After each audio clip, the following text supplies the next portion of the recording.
Sumainyo ang Panginoon. At sumaiyo rin. Ang mabuting balita ng Panginoon ayon kay San Lucas. Papuri sa iyo, Panginoon. Noong panahong iyon, nilibot ni Jesus ang mga bayan at nayon. Nangangaral siya at nagtuturo ng mabuting balita tungkol sa paghahari ng Diyos. Kasama niya ang 12 at ilang babaeng pinagaling niya sa masasamang espiritu at mga karamdaman. Si Maria na tinatawag na Magdalena, mula sa kanya'y 7 demonyo ang pinalayas. Si Juan ang asawa ni Kusa, nakatiwala ni Herodes. Si Susana at marami pang iba. Ang ari-arian nila ang itinustos nila sa pangangailangan ni Jesus at ng kanyang mga alagad. Ang mabuting balita ng Panginoon. Pinupuri ka namin, Panginoong Hesukristo. Magsiupo na po ang lahat. Isang magandang umaga po sa inyong lahat. Ngayon po ay Biyernes ng ika-24 na linggo sa karaniwang panahon at atin pong ginugunita ang mga martir na mga nag-alay ng buhay para sa paglilingkod sa Panginoon, para maipahayag din ang mabuting balita. At sa araw na ito, ating narinig ang pagbabanggit ng mga pangalan ng mga kababaihan na sumama kay Jesus saan man siya mapunta. Yung iba naman po ay naging supporters o benefactor ni Jesus at ng mga alagad para sa kanilang gawain. Bihira po natin marinig yung mga pagbanggit sa mga pangalan ng mga sumusunod kay Jesus.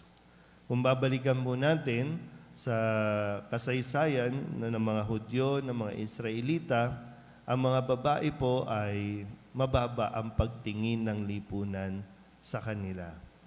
Kaya nga po kabilang sila kapag binabanggit yung mga aba, yung mga may sakit, mga pulubi, mga kung ano man, at kasama dyan mga babae. Kaya kung maalala niyo po, nung nakalipas na araw, meron tinulungan si Jesus na isang balo, isang babae, na namatayan ng kaisa-isang anak, at ito ay kanyang binuhay at muling ibinalik dito sa babaeng balo dahil alam ni Jesus kung paano nga mamumuhay ang isang babae na wala na siyang maaasahan dahil ito ay nakasandal lamang sa kanyang asawa o sa kanyang anak, lalong-lalo na po ang panganay. Pero dito po, tingnan natin at pagnilayan natin ng mabuti. No?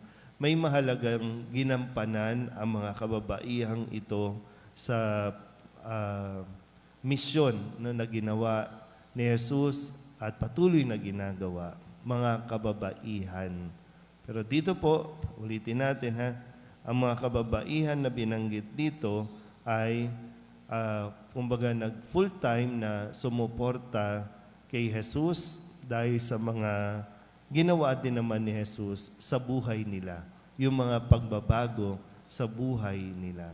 Hindi man makasama katulad ni Maria Magdalena dito sa mga lakad nila Jesus, pero yung iba po ay sumusuporta sa pangangailangan ng pagpapahayag ng mabuting balita. Ngayon, tingnan po natin, no? Kung tutuusin, ilan lang ba ang kalalakayan dito? 4. No? At marami ngayon sa simbahan, ang pumupuno ay mga kababaihan. Kung hindi mga matatanda na, mga nag-iisa na sa buhay. Tama ba? Ano ba yan? By choice o no choice? Pero gusto ko lang po sanang anyayahan kayo na mapagnilayan kasi ang isang babae, ang pinaka-mission niya, no? Lalong-lalo na kung siya po ay mayroong asawa o may pamilya, number 1 mission niya ay para makapaglingkod sa Diyos, pamilya. Yan po ang inyong number 1, top priority, ang inyong pamilya. Hindi hinihiling ng simbahan na buong maghapon kayo dito. Kayo magbukas, kayo magsara, kayo maglinis. Kasi kung mapapabayaan ang inyong pamilya, hindi tayo nakakapaglingkod ng tama o hindi tayo nakakapaglingkod ayon sa misyon na iniatang sa inyo ng Diyos. Yung iba, naging madre na talagang full-time na nakikibahagi sa gawain ni Jesus na kumalinga sa pangangailangan ng mga dukha, pangangailangan ng mga taong higit na nangangailangan ng suporta. Sa ganitong paraan ay nakakatugon tayo. Pero kayo po, kayo na may mga pamilya, bantayan at protektahan, gabayan na mailapit, lalong-lalo na ang mga bata, mailapit ito at maipakilala ito kay Jesus. Bagamat sa panahon natin ngayon, ang mga kababaihan ay talagang nakikipagsabayan. Nagiging career-oriented ang mga kababaihan. At kapag naging career-oriented na, ang nagiging focus ay yung kanilang sarili. Hindi sinasabing alisin natin o alisin ng mga kababaihan yung self-worth, yung maramdaman na mayroon siyang halaga. Kapalit nung career na ngayon, ang daming nasa politika ng mga kababaihan. At ano ang napapabayaan? Pamilya. Ano ang napapabayaan? Relasyon sa asawa. Kasi gustong mayroong patunayan na kaya din nila. Naniniwala si Jesus sa kakayahan ng kababaihan. Kaya nga bahagi sila sa ng mga naglilingkod na kasama ni Jesus. Mayroong mga babae na talagang kasama ni Jesus. Pero kung hindi ikaw tinawag para maging kasama full-time, 100%, na magmisyon, ang iyong misyon ay ang itinilaga sa iyo ng Diyos na pamilya. Magsimba at sa inyong pagsisimba, maisama ninyo ang inyong pamilya. Talagang, hindi ko alam po kung napapansin nyo rin na sa pakikipagsabayan ng babae ay talagang nasisira ang pamilya na ibinigay ng Diyos. Marami na tayo ngayon, maraming rights, maraming protection para sa kababaihan at hindi natin inaalis yun. Kasi maging si Kristo, pinagtatanggol niya ang mga kababaihan na inaabuso, inaapi, o dinidiscriminate man.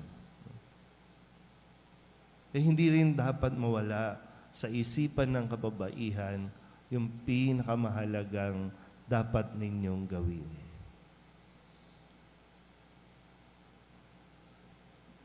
Paano bang gagawin natin? Ngayon, ang manararinig natin sa mga hearing, kababaihan, mga ginagamit o nagpapagamit. Pero napakalayo na sa kung saan sila nais o ayon sa plano ng Diyos. Hindi ko alam kung ito ba talaga ang plano ng Diyos sa kanila na dumaan sa ganito mga hearing, mga tanong na talagang maawa ka din naman. Pero tandaan niyo po, kung patuloy tayong, lalo-lalo na ang kababaihan, kung patuloy kayong aalis at lalayo sa Diyos, at magiging sentro ng inyong buhay, yung inyong karir, may matinding pagsubok din na pagdaraanan. Pero ang simbahan, ina-acknowledge at nagpapasalamat sa contribution ng mga kababaihan, lalong-lalo na pagdating sa pagkalinga ng mga pangangailangan ng mga taong lumalapit sa simbahan. Amen.